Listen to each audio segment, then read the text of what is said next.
As the scene unfolds, Amelia is standing in a flower store in the bustling city of Chicago, surrounded by an array of vibrant and fragrant blooms. Suddenly, her friend appears with 2 cups of steaming coffee and a beaming smile on her face. She compliments Amelia on her latest creation, and Amelia's heart swells with pride and gratitude. However, the conversation takes a sudden turn when her friend expresses her concerns about the upcoming wedding, citing the bride-to-be's difficult-to-please nature. But then her friend's eyes light up with hope as she turns to Amelia, whom she views as the shining star of the company, capable of making miracles happen. Her friend produces a magazine with Amelia's name on it, filled with photos and stories of her outstanding achievements. She speaks to Amelia with a mix of admiration and envy, pointing to the pages that highlight Amelia's talent and dedication. Amelia acknowledges that the magazine evaluations reflect the company's efforts as a whole rather than her individual contribution. Her friend, eager to celebrate Amelia's 5-year anniversary, raises an eyebrow, the anticipation clear in her eyes. Amelia confirms the occasion, and the air around them hums with a sense of excitement and possibility. In a moment of vulnerability, her friend queries if Amelia's partner, Peter, might propose that night.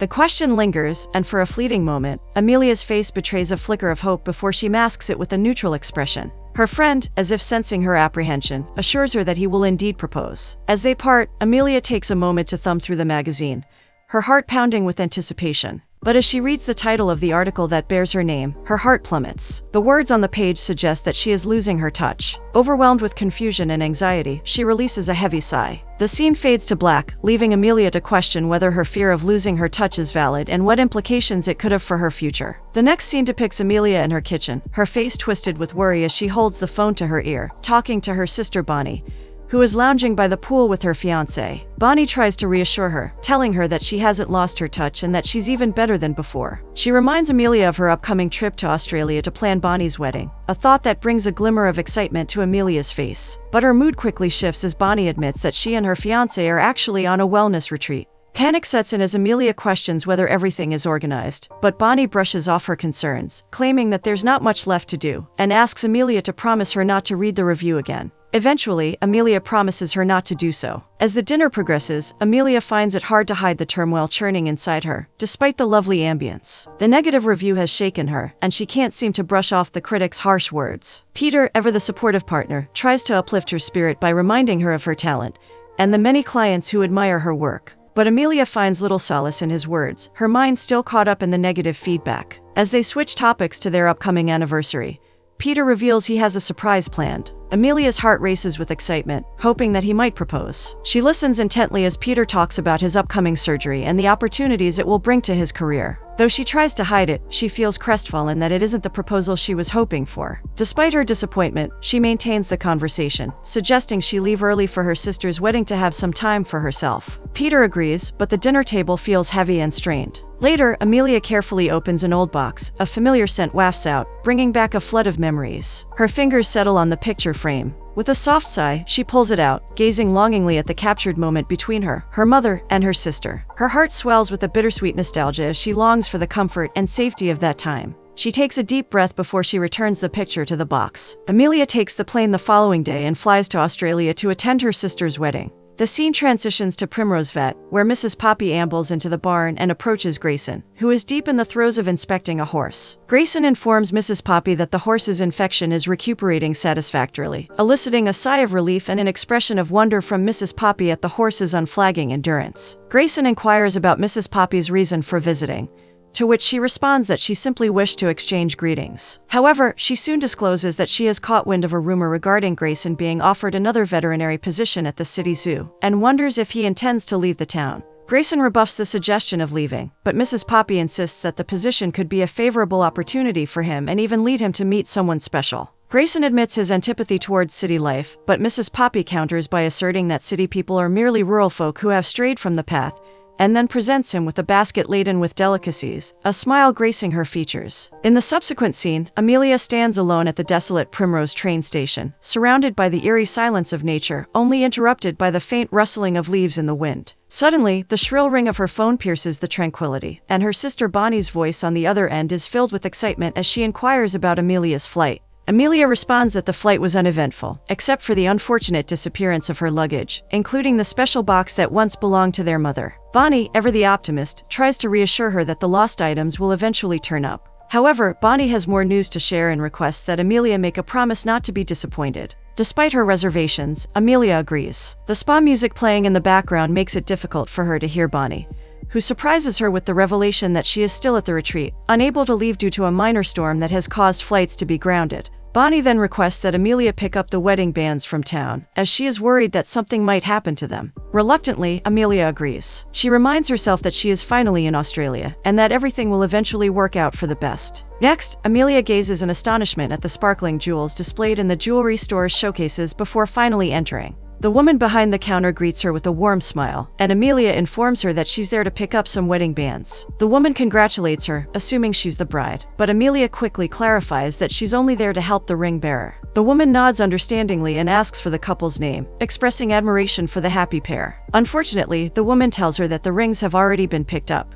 Amelia is incredulous, demanding to know who collected them. The woman indicates a man walking outside, heading to his car, and assures Amelia that she just served him. With sudden clarity, Amelia realizes what has happened and accuses the man of being a scam artist. Amelia sprints out of the building in a flurry, her voice ringing out as she calls for the man. Hearing her, he halts in his tracks, turning to face her. She approaches him, her breath ragged as she offers a humble apology for troubling him. He queries if she requires directions, but she insists on avoiding an awkward situation. He jests that this is a welcome relief and begins to depart, but she catches his hand to detain him. Amused, he playfully inquires if she is attempting to rob him, but she hastily assures him that she isn't. She launches into a verbose monologue about understanding the human capacity for engaging in activities that cause shame, citing a story about her unintentionally killing her mother's orchid plant by neglecting to water it. Next, she broaches the subject of the stolen rings, insisting that he must return them to her for safekeeping before the wedding. After some cajoling, he concedes and hands them over to her before making his way to his car and driving away.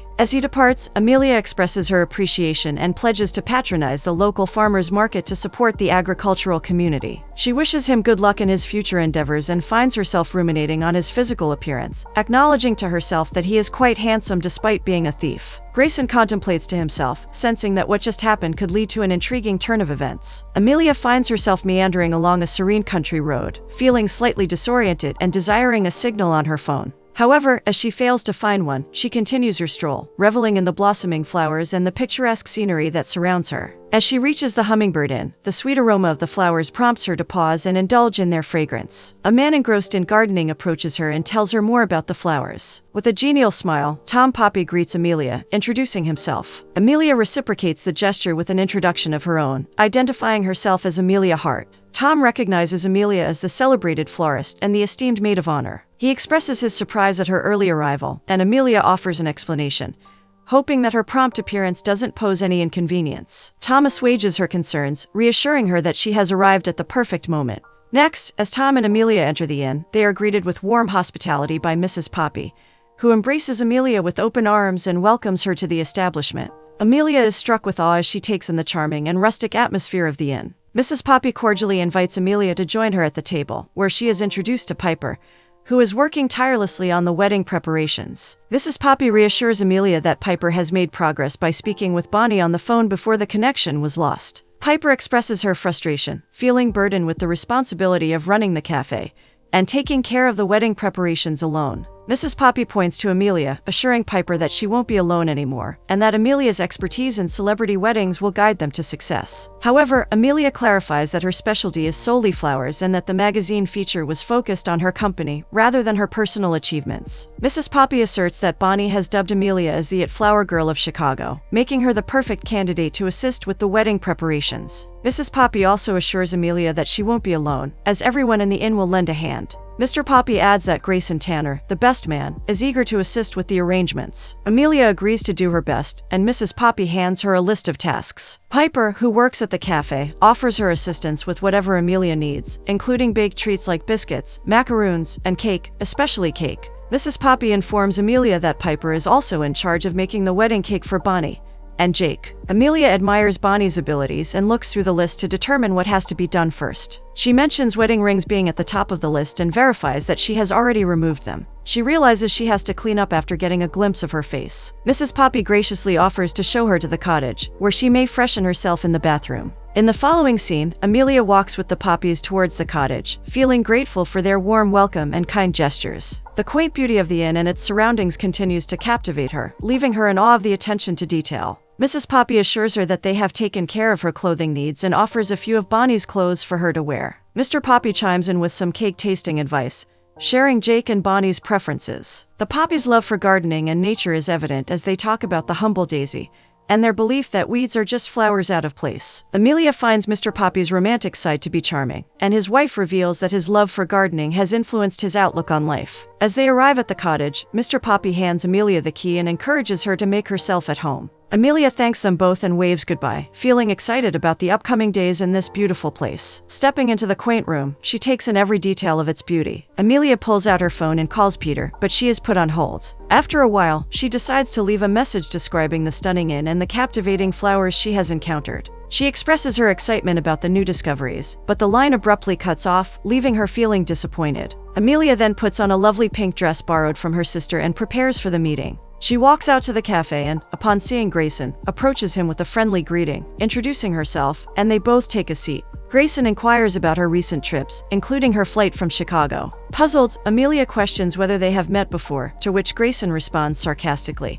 and brings up Kimberly Watson's pool party, and Amelia recalls their encounter, embarrassedly admitting to having made a fool of herself. Grayson confirms her gaffe, but she apologizes, blaming the long flight. Though he appreciates the apology, Grayson refuses to accept it outright, and Amelia insists he must, only to be denied. She rescinds the apology, but Grayson reminds her it has already been given. When Amelia and Grayson's argument begins to escalate, Piper intervenes, gracefully cutting off their discussion. She deftly diverts their attention to more pressing matters, presenting them with cake catalogs to select the flavors and designs for the wedding cake. Grayson expresses skepticism about the need for an elaborate cake selection process, positing that their goal is not to create something overly complicated. Nevertheless, Amelia finds value in the concept and extols its virtues, seeing it as a wonderful way for couples to find their perfect cake. Grayson, however, maintains that they are simply representing a couple and urges Amelia to make a quick decision. Inquiring about Grayson's preferences, he nonchalantly opens the catalog and gestures towards a random page, asking what's wrong with it.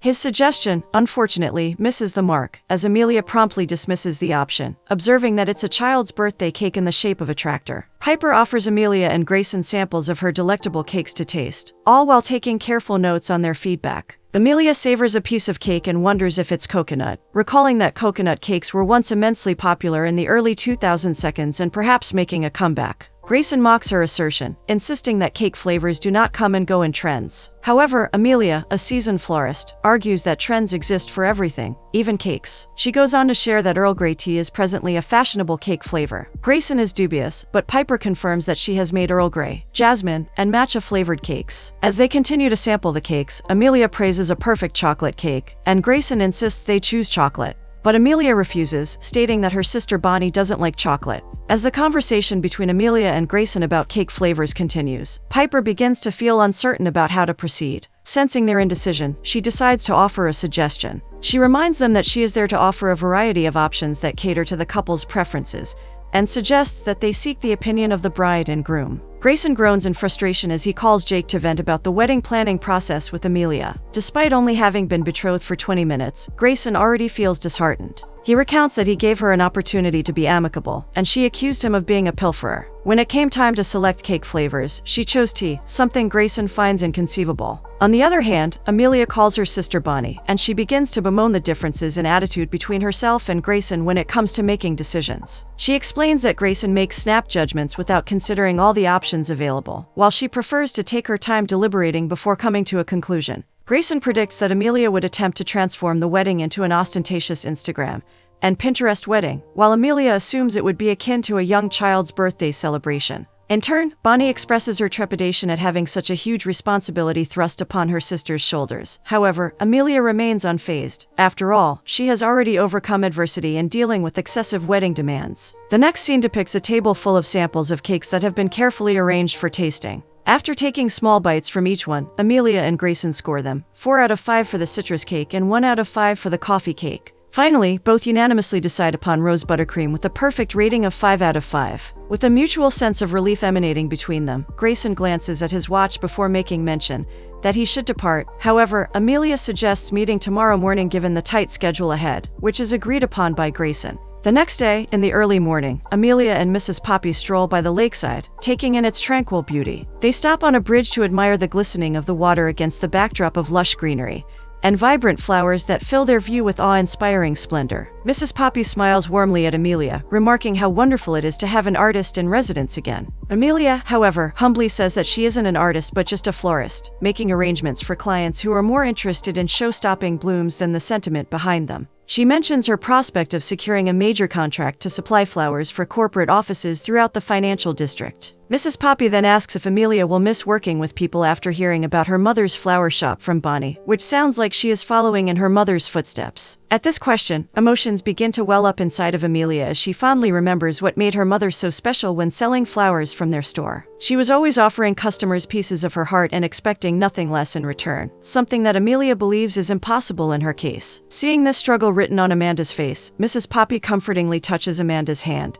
and kindly suggests that all it takes is finding one's right environment in order to let one's own blossoming creativity take flight. Next, when Amelia meanders around the living room, she is drawn to the comforting aroma of coffee in the air. Turning her gaze towards its source, she sees Grayson enter with a cup in hand. Taking this offering graciously, Amelia takes an appreciative sip before answering Grayson's question about her boyfriend. Amelia says that he has been too busy to accompany her on the trip. Mrs. Poppy's arrival into the conversation provides further insight regarding the discussion about relationships. She suggests that she can easily settle things for Grayson. But Grayson smiles at Mrs. Poppy as she finishes her sentence and shakes his head in amusement, and he insists that he is content with his current state of singledom and has no desire to be in a relationship. Amelia opens her notebook, and Mrs. Poppy remarks that they only have 6 days until the wedding. Nevertheless, Amelia is determined to make quick progress on their list of tasks. She announces that they have already completed acquiring wedding bands, cake tasting. Now they are ready to move on with selecting entertainment as well as table settings, flowers, and a final dress fitting for the bride.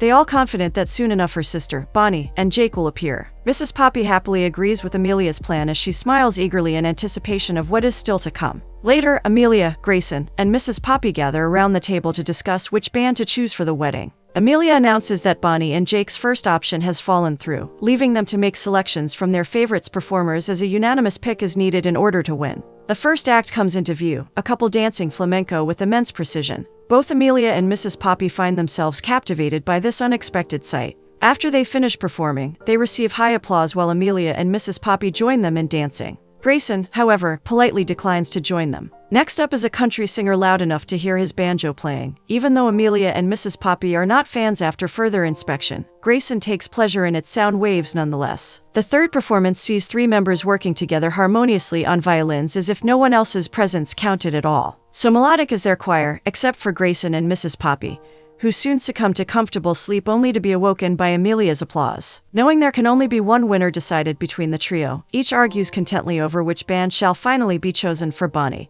and Jake's special day, with none interested in giving grace towards another point of view. Grayson believes that Blue Bottle Bill is the best, but Amelia insists that the couple's first dance must be romantic. They go back and forth until Mrs. Poppy shares her opinion that the classical musical selection is a bit stuffy and they need something more modern. Just as they are in the midst of their debate, suddenly Summer enters the room, holding her guitar. Mrs. Poppy warmly embraces her and introduces her as the babysitter for the Brown family, who also came in second place in the swimming tournament last year. Summer is also known as the resident songbird who sings in the garden every Christmas. Amelia whispers to Grayson that while she is generally supportive of young people, it's her sister's wedding, and she's unsure whether Summer is the right fit. Grayson whispers back, agreeing that she may be inexperienced. However, they decide to give her a chance and ask if she's ever played for a live audience before. Summer reveals that she sings at a festival every Christmas where there are usually only 15 people in attendance. As Summer begins to sing and play her guitar, the room falls silent, and all eyes are on her. Her lack of experience is soon forgotten as she pours her heart and soul into the performance, infusing every note with emotion.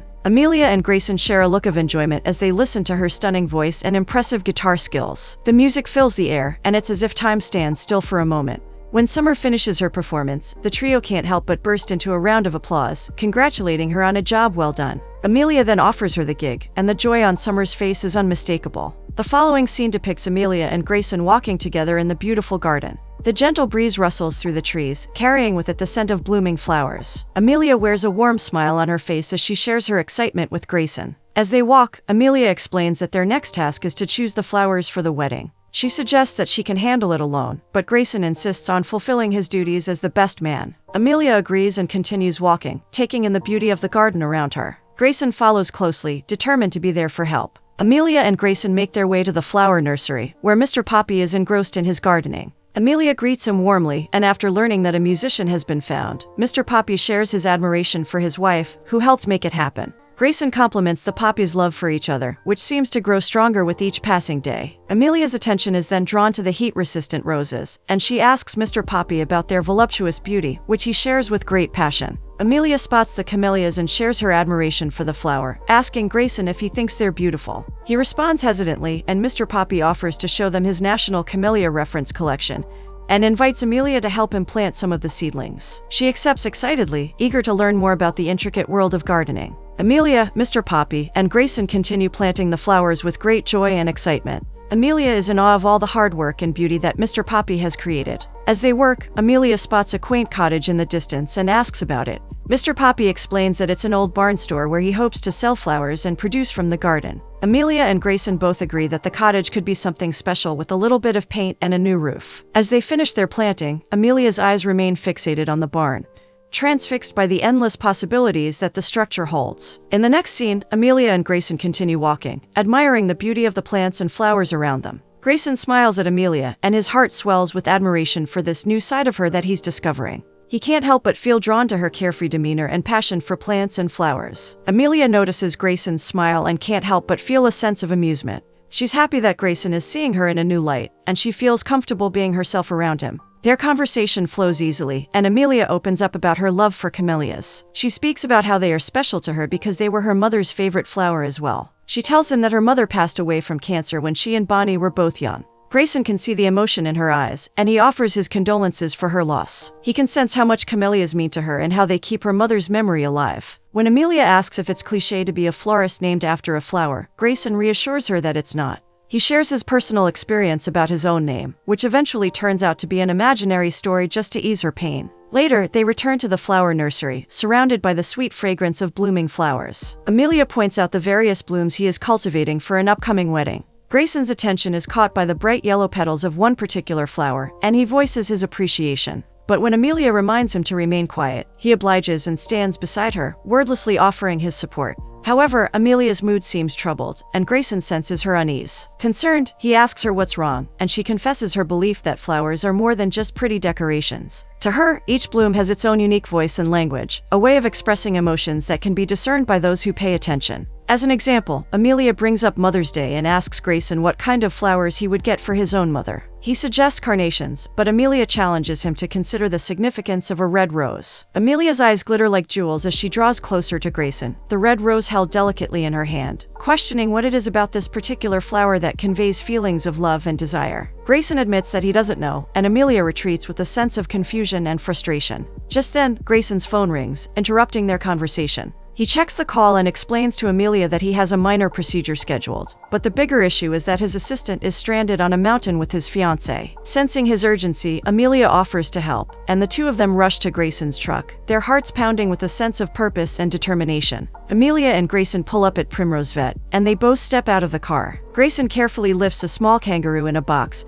holding it with tenderness. Amelia assists him in covering it, and she looks on in wonder at the little creature. Grayson's display of affection and concern for the kangaroo touches her deeply. He tells Amelia about the formula he brought along and asks for her help in preparing it. Eager to assist, Amelia hurries to mix the food. Meanwhile, Grayson speaks softly to the kangaroo, comforting it and assuring it that help is on the way. When Amelia returns with the food, Grayson expresses his gratitude, and they sit down together. Amelia greets the kangaroo and watches in amazement as Grayson shows her how to teach it to jump and play. They place the kangaroo in a makeshift pouch, and Amelia marvels at its resilience. The walls of the office are adorned with photos of various animals, and Amelia is moved by Grayson's unwavering commitment to each one. As they share a slice of pizza, Grayson's passion for his work is evident.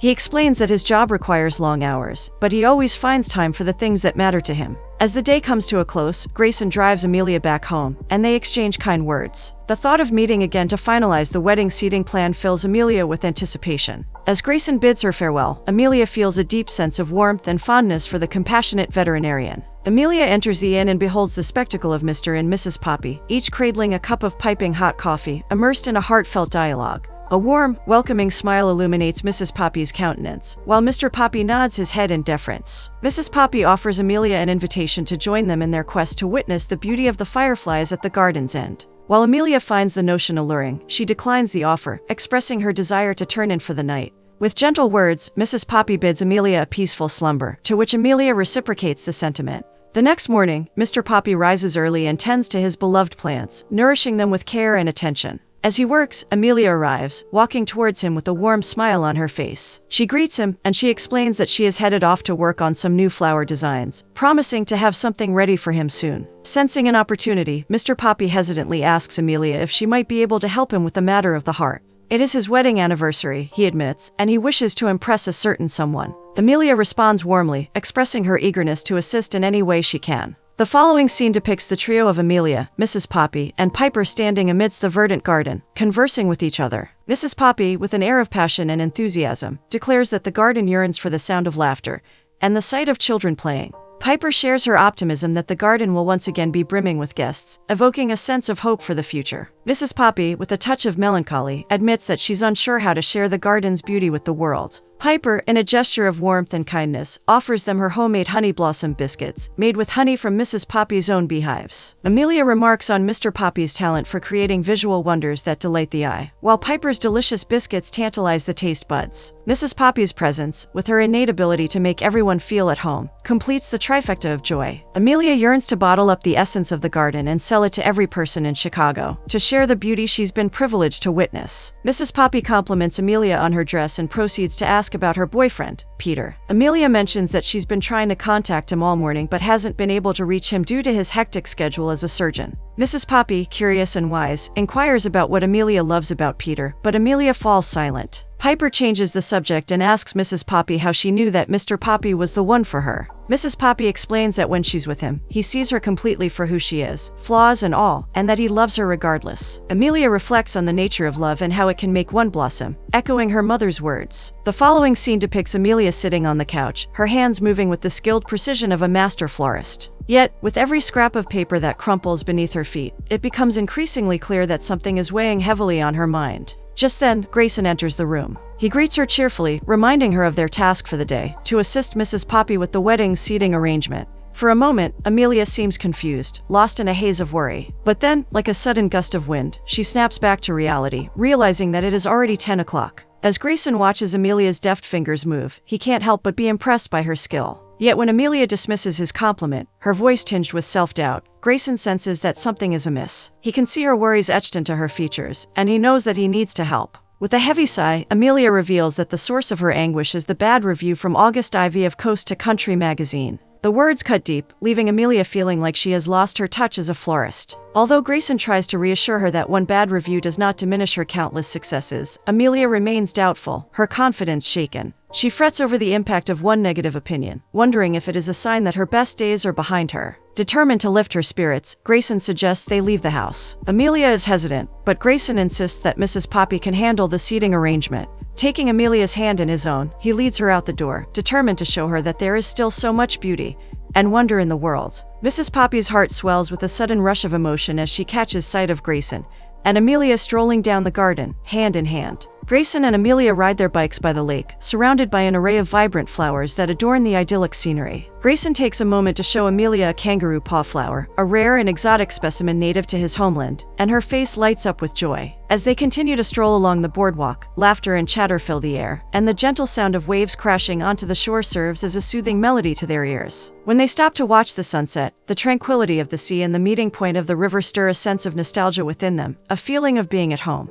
As the cool breeze begins to creep in, Grayson gallantly offers Amelia his jacket, and they stand together, gazing out at the awe-inspiring vista. As the night draws to a close, they work together in the house. The next scene captures the blissful Mr. and Mrs. Poppy in a lively dance on the veranda, their bodies swaying in perfect harmony with the music. Suddenly, the scene takes a turn as Amelia sneaks in unnoticed. But Mrs. Poppy informs her that a piece of Amelia's luggage has arrived. Sensing the need to leave, Amelia makes a hasty exit, leaving the Poppys to resume their celebration. Amelia enters her room, clutching her mother's box tightly to her chest. With a mixture of nervousness and excitement, she picks up her phone to call Peter, seeking comfort in his words. However, as the phone rings, her heart sinks when it becomes clear that he's not going to answer. They eventually connect, but when Amelia tries to discuss their relationship, Peter seems indifferent, She's consumed by a feeling of isolation, as though she's adrift in an ocean of unspoken words. Unfortunately, Peter is preoccupied with his surgery and dismisses her concerns. Feeling dispirited and alone, Amelia turns her attention to the box on her bed, examining the photo frame intently. Suddenly, a notebook tumbles out, and several cards written by her mother spill onto the bedspread.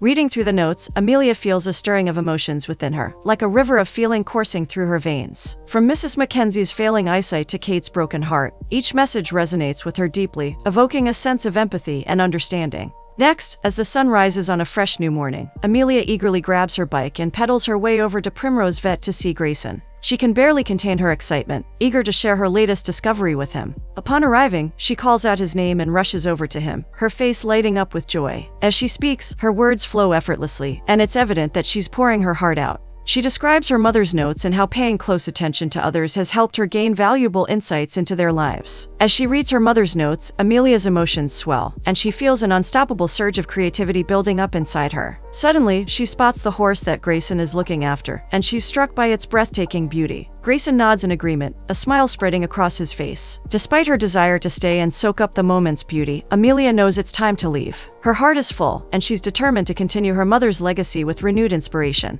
In the next scene, Grayson cradles a goat named Lauren in his hands, and as he speaks to her, his tone is filled with a bittersweet longing. He marvels at Amelia's beauty, but the knowledge that she is taken by a talented and accomplished boyfriend seems to weigh heavily on him, as if he feels it's a foregone conclusion that he cannot compete. He speaks of Amelia's boyfriend in reverent tones, imagining that he has won awards and accolades for his medical work, perhaps even the most handsome doctor award. Despite his obvious attraction to Amelia, Grayson seems to accept his situation with a sense of resignation. He speaks to Lauren as if seeking comfort from her. Next, as the choreographer leads Amelia and Grayson in the dance, the room seems to shimmer with an aura of enchantment. The choreographer's words resonate like poetry, emphasizing the importance of love and passion in the dance. But despite his comment about Amelia being an uncoordinated butterfly, she is infused with a fiery spirit, as if she is determined to prove her grace and elegance. Grayson's movements are fluid and feline, like a panther stalking its prey. Their dance is a graceful conversation between two souls, a dance of attraction and growing affection.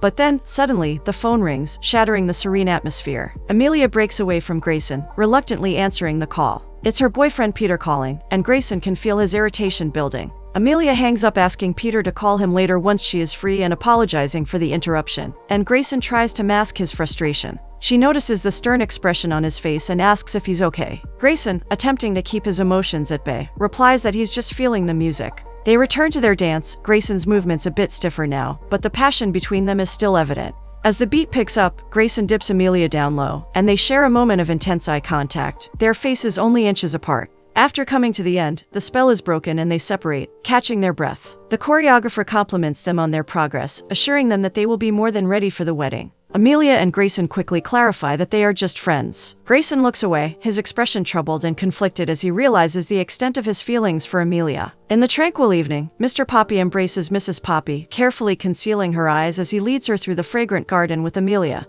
and Grayson in tow. There, he unveils a breathtaking sight, meticulously adorned with twinkling lights and vibrant blooms, as he grasps her hands. He tells her that he has known her for 45 wonderful years, and as a gardener, he has been lucky enough to experience the joy of when a rare flower decides to make a home in your garden. He tells her that she is as rare and wonderful as any flower, and it would be his honor if she would join him in renewing their vows. Mrs. Poppy is overwhelmed with emotions, and tears well up in her eyes. She nods her head, deeply touched by the gesture, and feels the love and care that Mr. Poppy has put into this surprise. Next, we see the soft glow of the garden lights illuminate their path. Grayson and Amelia stroll together, enjoying the peaceful ambience. Amelia feels a sense of contentment wash over her, grateful for the success of their surprise for Mr. and Mrs. Poppy. Amelia can't help but comment on Grayson's unexpected romantic side. She admires the tough Australian country boy exterior that he portrays but can see through to the tender-hearted person within. Grayson laughs, acknowledging that he does enjoy a bit of romance every now and then. He even shares the quirky habit of adding rose petals to his bathtub, just for fun.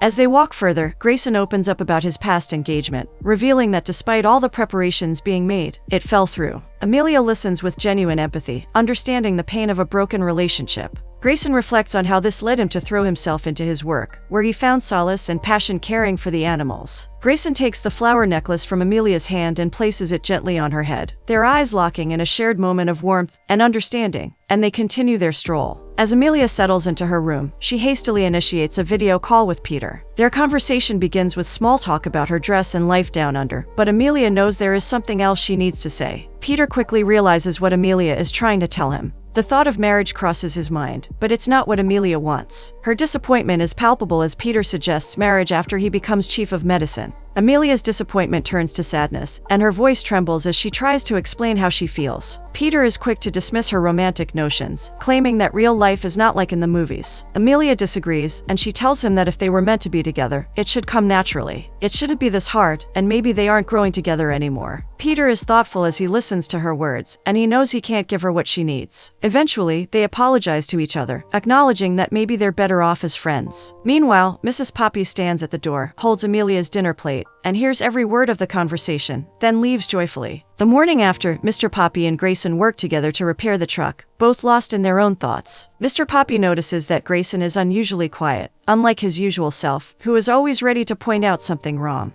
Grayson is trying to concentrate on fixing the car, pretending that he knows what he's doing. He tells Mr. Poppy that he has also been preoccupied with planning his son's wedding, hoping to make it a perfect day for the couple. Mr. Poppy then teases Grayson, asking if he has been distracted by Amelia, calling her the charming florist. Grayson denies it, but Mr. Poppy persists, asking if he has any feelings for her. Grayson brushes it off, saying that he only has normal people feelings for her. Mr. Poppy takes the chance and drops a bombshell, revealing that Amelia and her doctor boyfriend have broken up, implying that Grayson still has a hope now. Grayson's interest is piqued, and he asks for more details about the breakup. Mr. Poppy can sense Grayson's curiosity, and he sees this as an opportunity to nudge him towards opening up to Amelia. He tells Grayson that it would be a wonderful thing if he finally let someone into his life and his heart. As they finish repairing the truck, Mr. Poppy's words linger in Grayson's mind. He knows he has feelings for Amelia, but he's also afraid to admit them to himself. He wonders if it's finally time to take a chance on love and let someone in. Next, in the tranquil garden, Amelia, Mrs. Poppy, and Piper are busy finalizing the last touches for the upcoming wedding.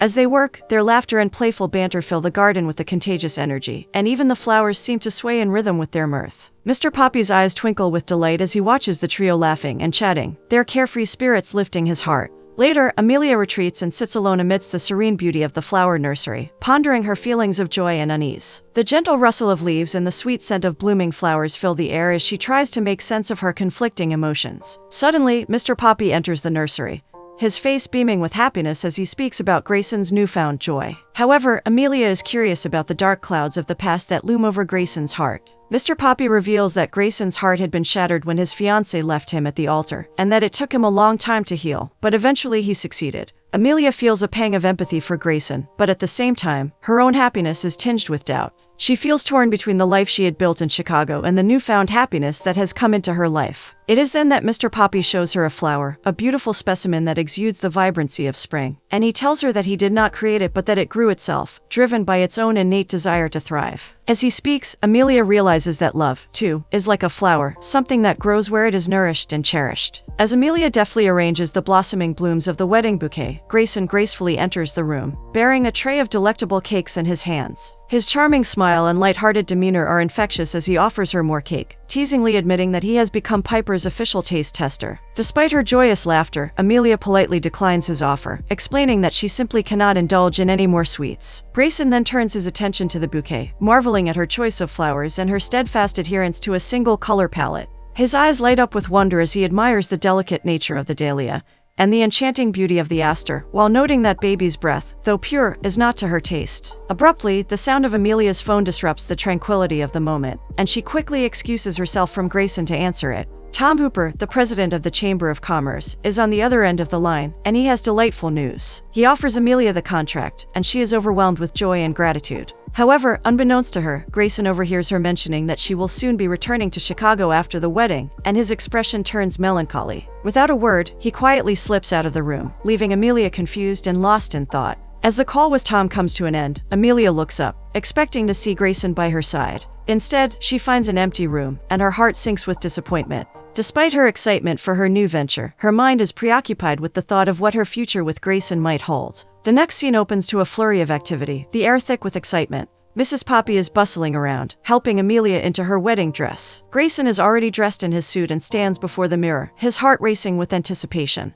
Amelia emerges from behind the dressing screen like a princess, breathtakingly beautiful. Mrs. Poppy and Piper stand in awe, admiring her radiant look. The room clears out, leaving Grayson and Amelia alone to take in the moment. They stand side by side, their hearts beating in sync as they contemplate themselves. As Grayson gazes at Amelia with a deep sense of adoration, he knows that this is the moment he has been waiting for his entire life. He takes a deep breath, ready to speak his heart out to her when the sudden intrusion of Jake and Bonnie shatters the moment. The infectious laughter fills the air, sending waves of joy. The atmosphere is electric with love, and the room comes alive with the sounds of their celebration. Mrs. Poppy, quick to take charge, rushes to hide Amelia, ensuring that the bride, Bonnie, doesn't see the dress until it's time for the big day. As the night wears on, the gang gathers for supper, surrounded by a pleasant atmosphere. Jake stands to speak after they have settled in. With tears in his eyes, he expresses his heartfelt appreciation for everyone's presence, particularly his parents, Amelia and Grayson, whose efforts saved their wedding. Their generosity of spirit and dedication have ensured that their wedding will be remembered fondly. They raise a glass to the future, Amelia and Grayson staring at one another with love and sparkling eyes, filled with gratitude.